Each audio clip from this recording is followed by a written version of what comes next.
Welcome to the Bothy Storytelling Podcast. I'm your host, Calum Lykan. Today's podcast is brought to you by Audible. Get a free audiobook download and 30-day free trial at www.audibletrial.com/Bothy Podcast, with over 180,000 titles to choose from for your iPhone, Android, Kindle or MP3 player. Today's podcast is a bit of an extra one for you. I love making these podcasts, so when I've got free time, I'm just going to try and create them as often as I can. Now, I know I did promise you a St. Patrick's Day one, but I decided against that. I mentioned the luxury of running the podcast by myself, mainly because I'm not Irish, I'm Scottish, so I decided to leave those stories alone. So what's this podcast episode going to be about? Well, the reality is I thought I would just tell you a few more stories and have a chat with you. Also, it gives me the excuse. I just upgraded technology. Now, for those that do podcasts, you will totally understand this. The excitement of trying out a new gadget is phenomenal. Previously, most of my podcasts have been running through my Zoom H5 interface. But I came up with a problem with that. I realised something was wrong. It was dulling the sound. Something was kind of weird. And my God, I would be spending ages doing edits. I've done a couple of test runs with this. And most of what you're hearing through my Focusrite, which is my new device, Focusrite Scarlett 2i4, most of this is unedited other than just balancing frequencies. I haven't compressed it, I haven't put any effects, I haven't adjusted hiss or essing or room buzz or anything. I'm blown away. It has cut the processing time down drastically, but also, first rule of any recording, try and get the recording smooth first time.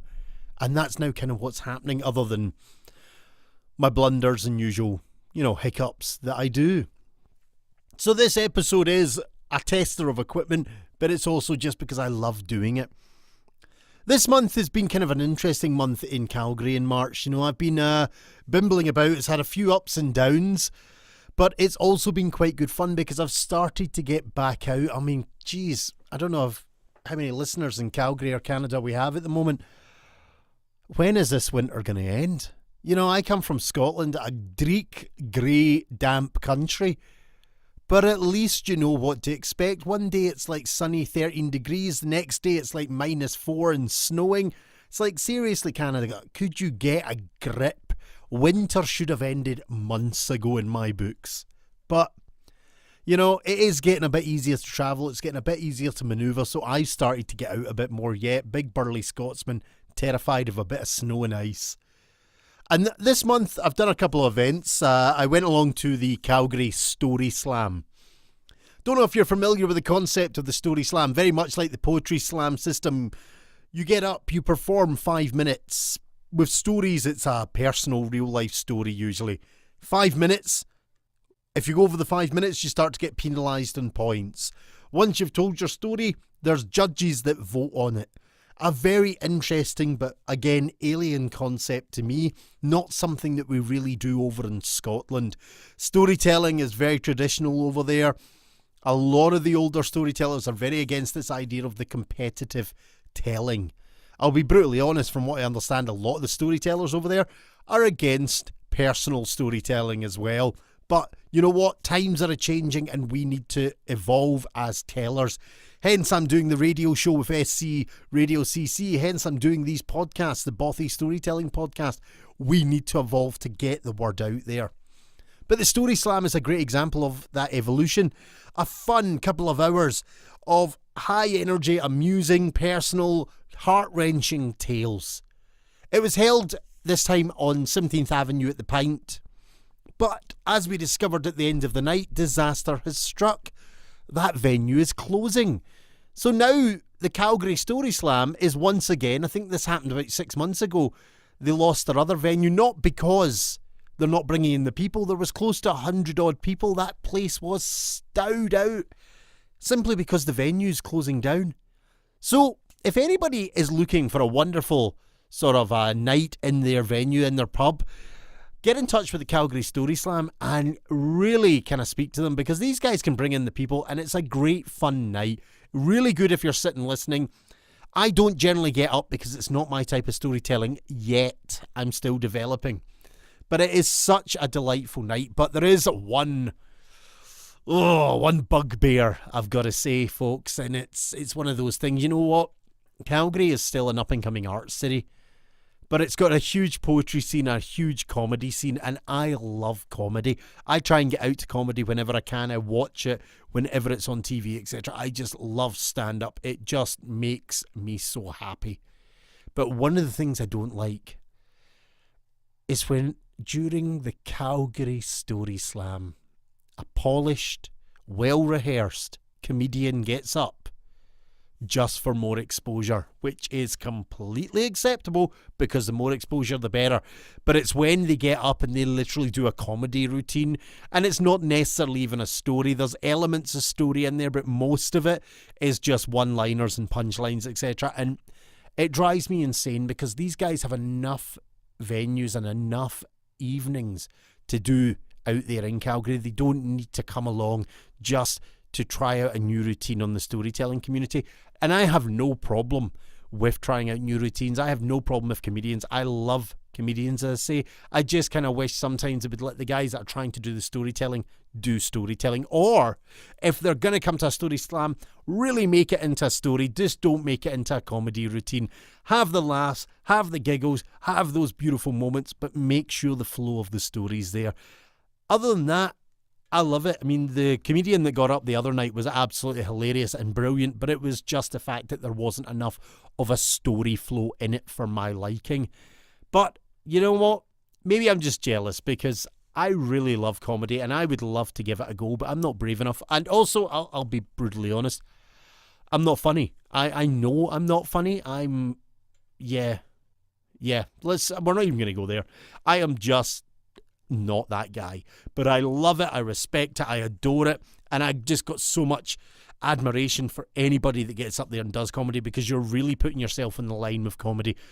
Storytelling is a very brutal and open craft, but comedy is just like you're exposing every nerve to the world with your material, and you've just got to hope that you don't get some horrible people that are just going to tear you apart after. So I have great respect for comedians, great respect for all the events that they do. As I say, hey guys, you've got enough. We've only got a couple of events every blue moon.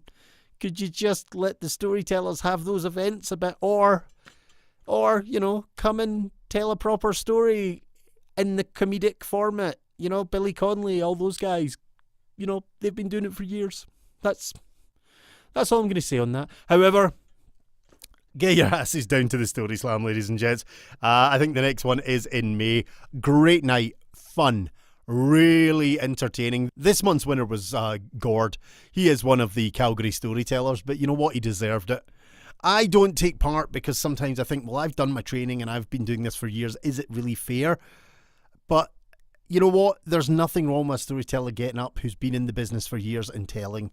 And Gord showed us why. He got up and he told a really beautiful personal tale about his family and dementia and how it affected them and the pain of it. And there was just silence in the room when he finished. There wasn't a person that wasn't affected by that tale. Really moved, really powerful story. And then the place erupted in applause. And from what I understand with the scoring, he received the first ever 10 out of 10 scoring that anyone has received at the Calgary Story Slam. So well done, Gord, if you are listening. And it was a beautiful story, and I'm pretty sure it brought tears to a few people's eyes. Not me. I'm Scottish. I'm heartless. That's just how we are. We're raised that way. It's the cold and the damp that does it to us. You got to be tough over there. But the Calgary Story Slam, get along to it, folks. And please support it. And if anyone's got a venue that they know of, hopefully close to a C train, because that makes life a lot easier for me, then get in touch with the Calgary Story Slam and reach out to them and see if we can get them in there to enjoy continuation of this performance. What else did I do though? I was at the Church of the Redeemer doing a World Storytelling Day event a couple of weeks back, and it's a great little venue just downtown, straight off the C train. Had amazing fun. Invited a fellow performer, Erin Dingle, a poet, to join me on this. We thought we'd try something different. Huge audience came and we had such fun with tales and poems about wise fools.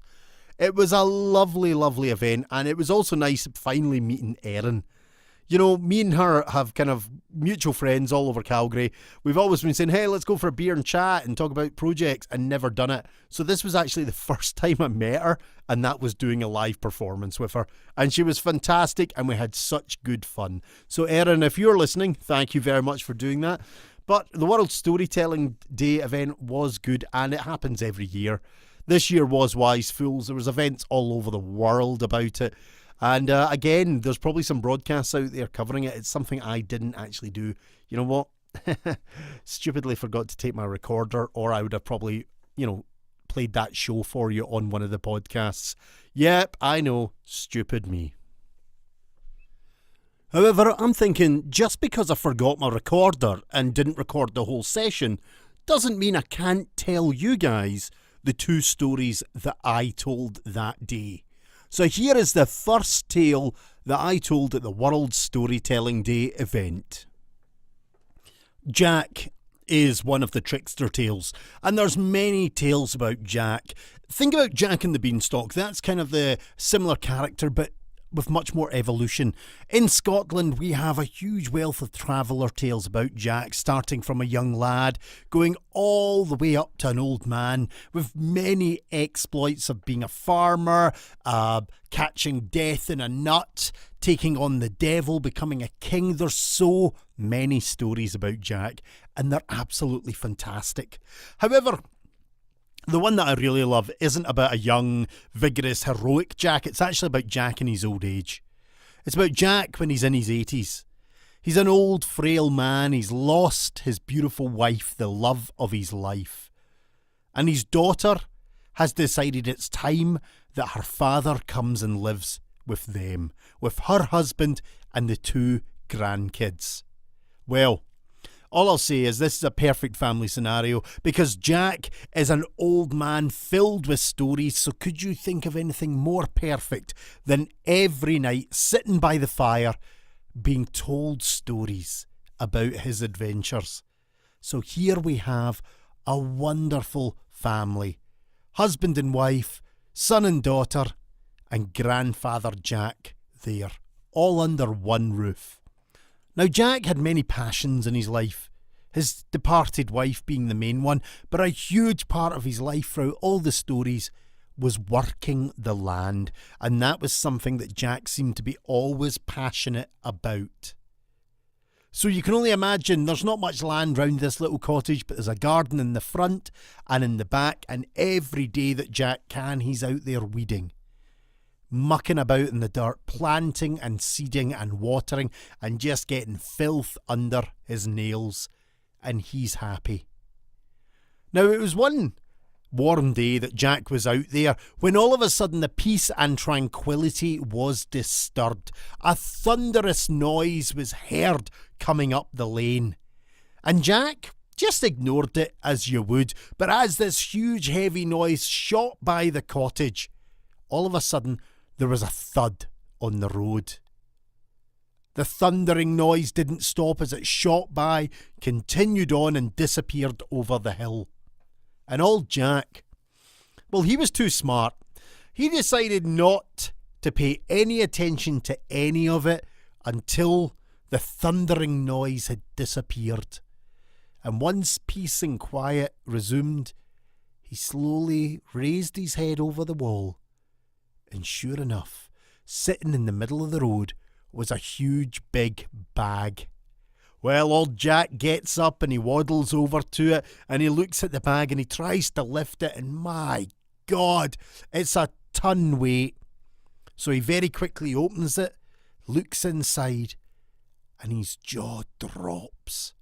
He slams it shut. He looks around to make sure nobody's seen, and then old Jack struggles away with this heavy bag into the cottage, up the stairs, into his room. He locks the door, puts the bag on the bed, and then opens it. And as he opens it, the room is filled with a golden glow. The bag is brimming with gold. And old Jack thinks about what happened and it comes to him. That was the tax man.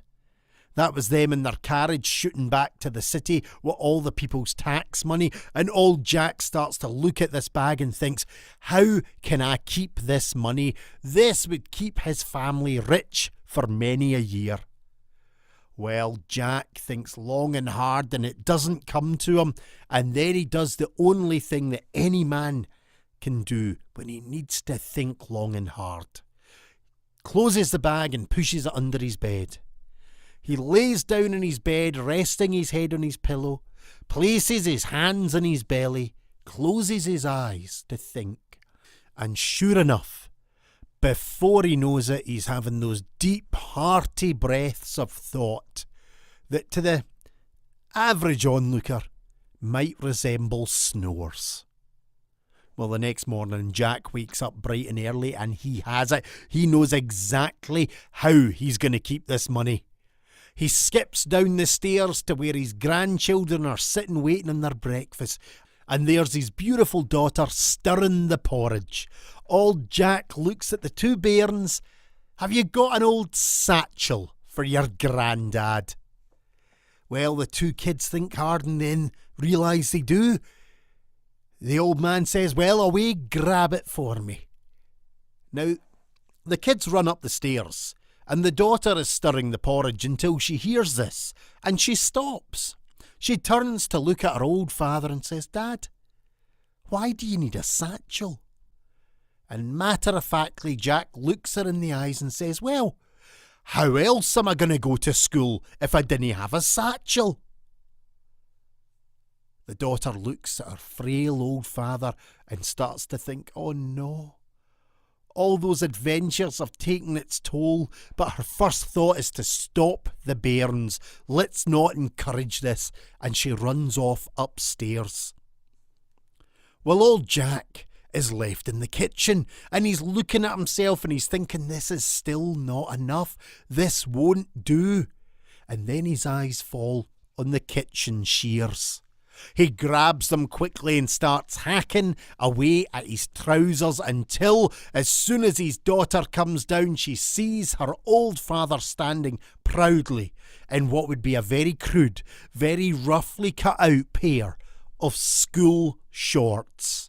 He grabs the satchel, the hands of the bairns, and they all skip out the door before she can say anything. And old Jack, he does go to school that day. He sits quite happily in school learning his ABCs. He sits listening to all the geography and the history with a big smile on his face. And the teacher works away just thinking, oh, what a poor old fella. And that night after school, the family sit round the table, the husband and wife looking at the grandfather and thinking, oh, what are we going to do with him? They gingerly ask how his day was, and oh, Jack is so excited. Oh, I learnt my ABCs. I learnt about maths. I learnt where countries were. Oh, it was a braw day. And they both look at each other worried, thinking, are we going to have to get the doctor for the old man? And all the while in Jack's head he's thinking, it's no enough. It's no enough. So everybody that night heads to bed, and when Jack hears the house quiet, he starts to think what to do, and then it comes to him.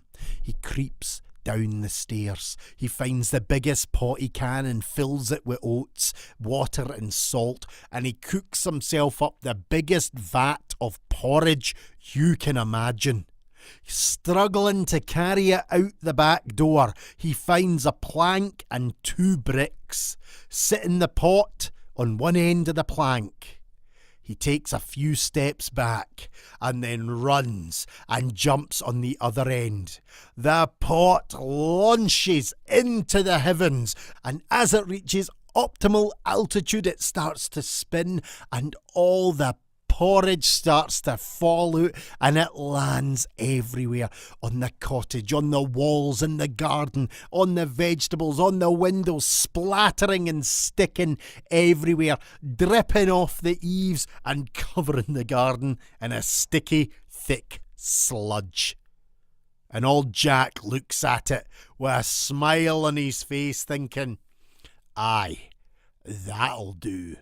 He walks up to the back door, takes a big breath, pulls it open and starts screaming, "It's raining porridge! It's raining porridge!" The whole house wakes up in a shock. The bairns are quickly down the stairs out into the back garden. And his daughter and her husband look at each other. A look that says, who's going for the doctor? They run down the stairs and sure enough they stop at the door, their jaws dropped and their eyes wide. Because the old man's right. The place is covered in porridge, it's dripping down the walls, it's all over the garden, it's stuck to the roof. They can't believe their eyes, and there's their two kids having a porridge fight in the back garden. Well, that was a difficult night for that family. It took a long time to drag the bairns in and give them a bath. It took a while to calm the old man down, but eventually everyone was in bed, and husband and wife sat there thinking, what had happened? And their confusion wasn't made any better when the next morning they get up and there's old Jack in his normal workwear heading out to the garden as if nothing had happened. And the next day he does the same, and the next day he does the same. Almost a week goes by and now they start to think, did they imagine the whole thing? When all of a sudden one morning old Jack's having a cup of tea when there's a heavy bang at the door.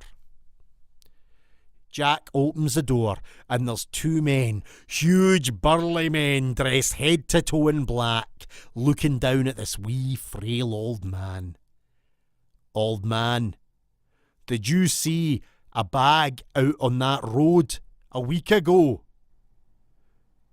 Old Jack looks at these two men and realises who they must be.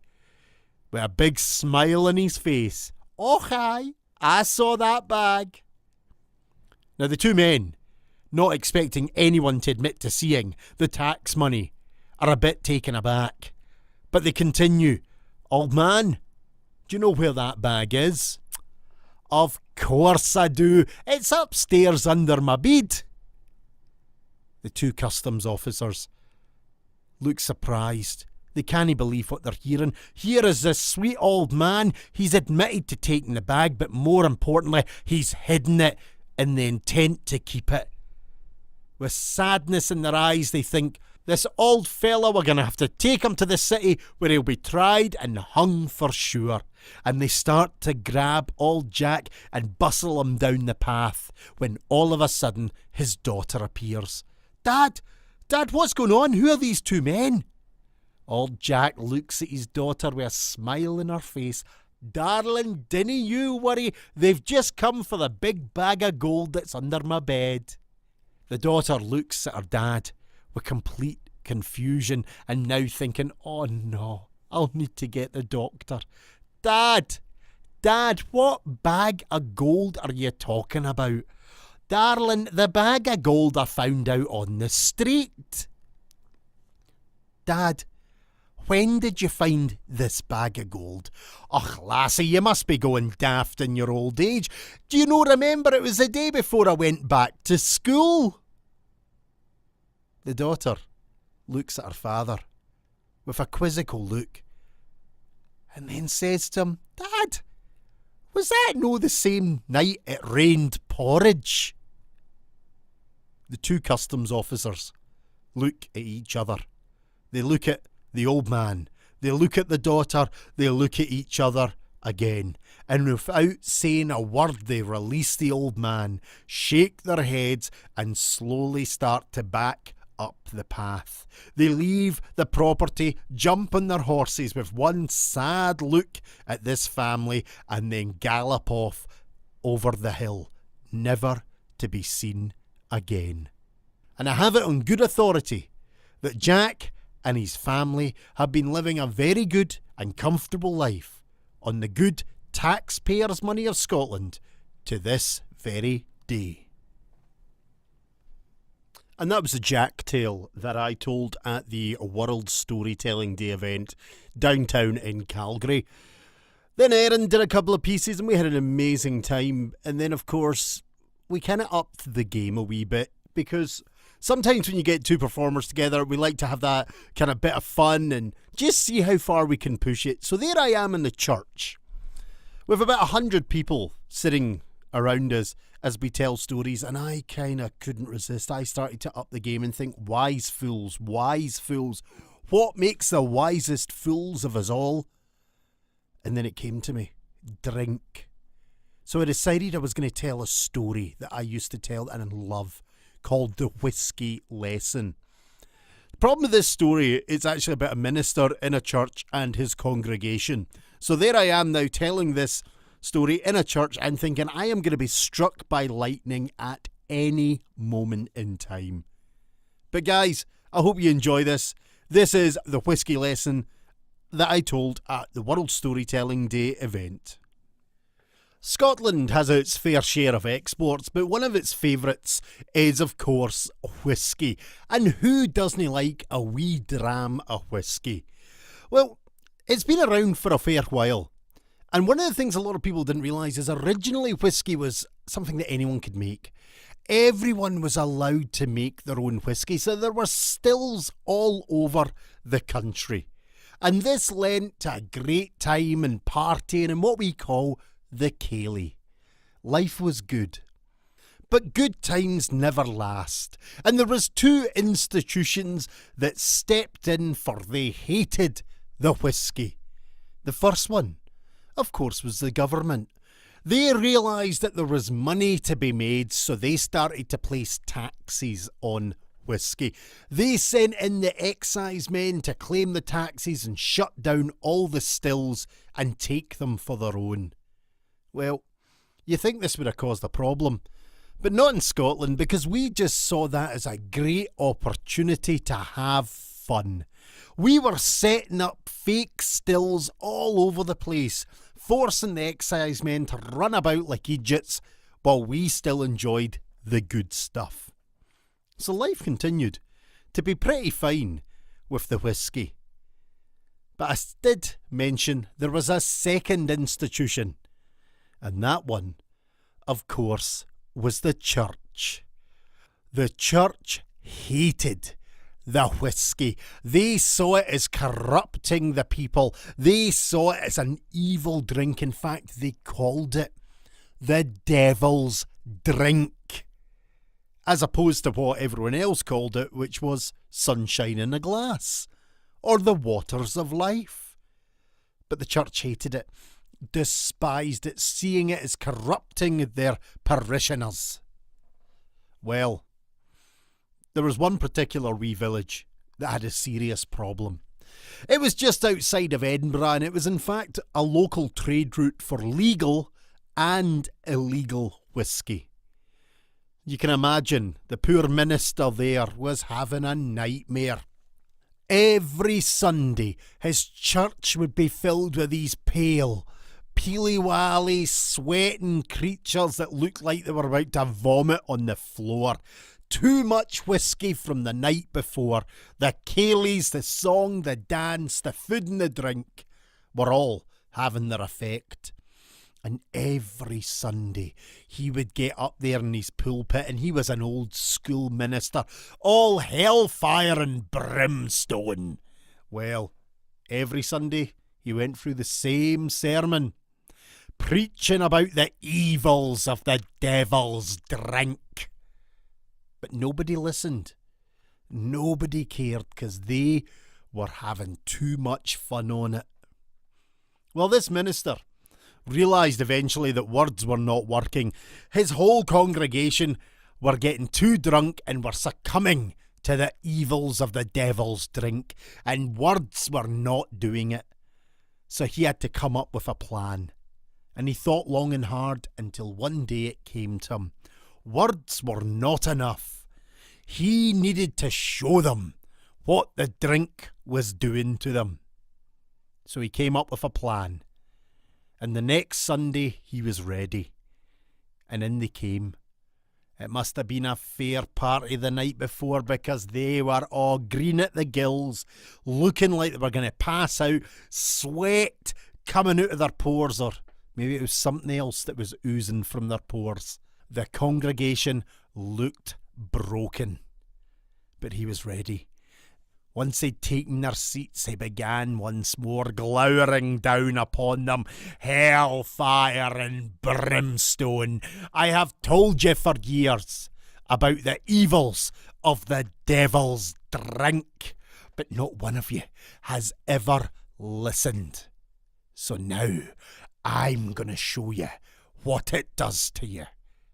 And with that, he reaches under the pulpit and pulls out a glass. And in it is a crystal clear liquid, cool and cold looking. He holds it up to the congregation. God's finest drink. Water. And then what he does next surprises everyone in the church. He reaches down one more time and pulls out a wriggly, jiggly worm. Holding it high, he declares God's finest creature. And then, in the blink of an eye, he holds it above the glass and drops the worm into the water. He swirls it about and holds it up for everyone to see. And the whole congregation could see that the worm looked quite happy. In fact, some swear it was doing the backstroke. But then the minister reaches in and pulls out the worm, gives it a wee shake, and everyone can see clearly the worm is happy and alive.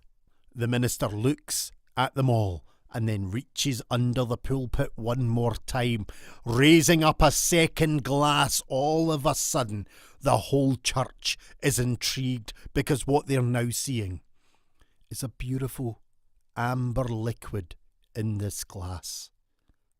They start to murmur. It can only be one thing.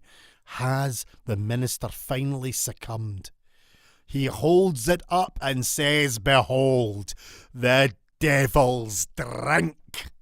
And then, with a flourish worthy of the finest magician, he holds the worm above it and drops it into the glass of whiskey. No sooner has that poor wee beastie touched that liquid than it goes stiff and sinks to the bottom of the glass. The minister holds the glass up, declaring, "Ha ha! Now I have shown you the evils of the devil's drink.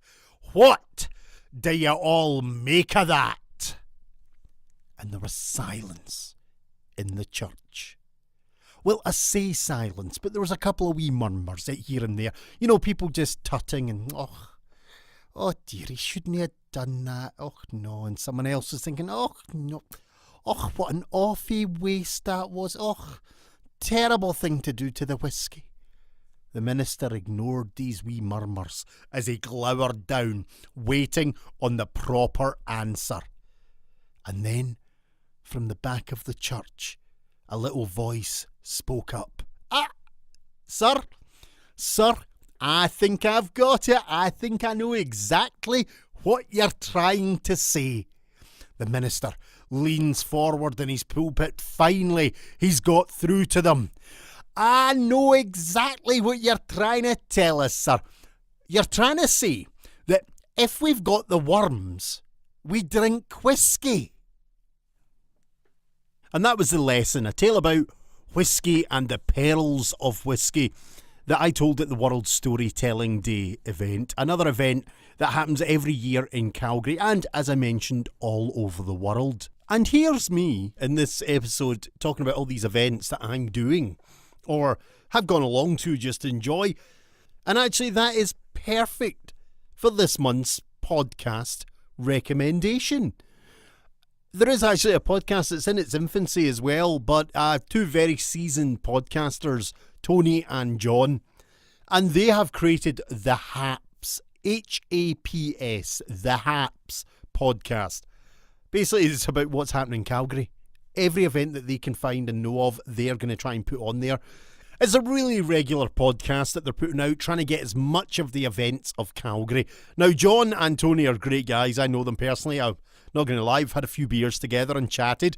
John is a powerhouse of ideas, and Tony is just this incredibly, ridiculously clever man. Sickens me. It really does. But if you are looking for a podcast which gives you a brief rundown of events, some information on them, go and find The Haps, Haps. All about Calgary, all about events. These guys are just lovely. They ramble like me. They chat. They just do their thing and have fun on the podcast. So it's well worth listening to. It's short and sweet. It's a nice little roundup of what's happening, and it means that you can start planning yourself and planning what you're doing and get some feedback from guys that are actually out there doing these events. As I mentioned earlier, the podcasts are brought to you by Audible, where you can actually get a free audiobook download and a 30-day free trial at www.audibletrial.com/Bothy podcast. And if you do take advantage of that deal, then why not listen to my recommendation? So, ladies and gentlemen, it's Calum's book recommendation. Do you know what? We spoke about comedians earlier and spoken words, and I had a bit of a rant, and as I said, I love comedians, so why don't I recommend the guy who kind of has inspired me most in comedy and in comedy storytelling, and that's Billy Connolly. And if you go into audibletrial.com with /Bothy podcast, you can actually register and download a free book today and get a 30-day free trial. And the book I'm going to recommend is An Audience with Billy Connolly, written by Billy Connolly. Now, it's not the most expensive book that they've got, so sometimes I always say go for the biggest one. It's the first free book. But you know what? This is one of his live shows, and I love Billy Connolly. This will give you an understanding to why I love this man.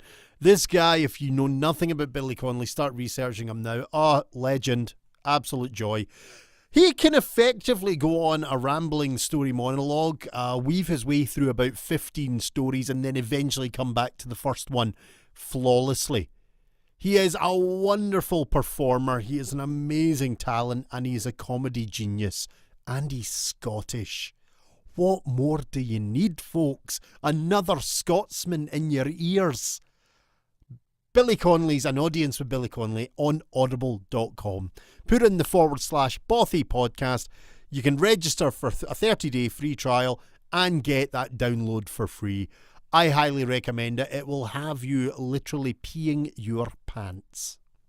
And that brings us to the end of another episode of the Bothy Storytelling Podcast. As it turned out, we did have a bit of a theme. It turned into a World Storytelling Day event. But I hope you enjoyed the stories and the rambles through myself. Do join us the next time on the Bothy Storytelling Podcast. If you enjoy the shows, remember we have our Patreon page. Get over to Patreon, register one of the rewards, support the podcast, help me develop it and build it and grow it. Come April, we've got some fantastic news to tell you, but I can't tell you until April. I hope to see you all soon on the next Bothy Storytelling Podcast.